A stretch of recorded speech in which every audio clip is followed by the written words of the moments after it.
Messaging within OneFit.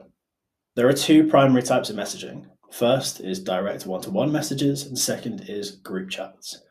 Before we even get in, if you don't want to use messaging, come to settings, come to messaging, and disable it here.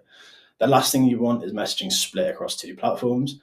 There's a lot of benefits to keeping it within OneFit. You get your WhatsApp back for your personal life, but if you do want to keep things on WhatsApp, disable that here.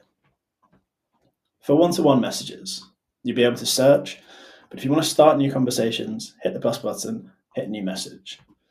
If you start a conversation with someone that you've already had a conversation with, it will open back up that conversation. If you start a message or start a conversation with someone who you have not messaged, it will bring up a new chat. If you ever cannot see a client in this list, it will be because they do not have messaging turned on within their client settings.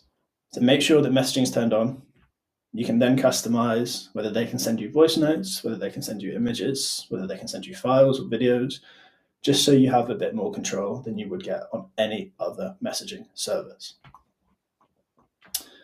When it comes to sending that type of content, the only thing to note with videos is there's a limit of 250 meg. That's to stop it taking ages to load. If you want to send something bigger, I would always recommend sending a link to it. We'll format that link in a clickable manner, both on coach and on client side. When creating group chats, same button, hit new group, you'll be able to add as many members as you want to the group chat. If you're on a team, you can also add your own internal team members to the group chat. You will also be able to set permissions, so you can decide who is allowed to send messages. Some coaches create group chats that only they can send messages in. Great for broadcast channels, updating clients with information, things like that.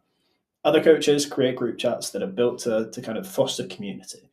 Obviously, in those, you will want your clients to be able to send messages, but again, some coaches turn off voice notes, depending on the kind of clientele you're working with.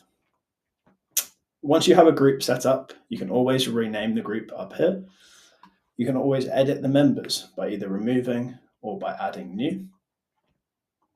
And you can always change the permissions.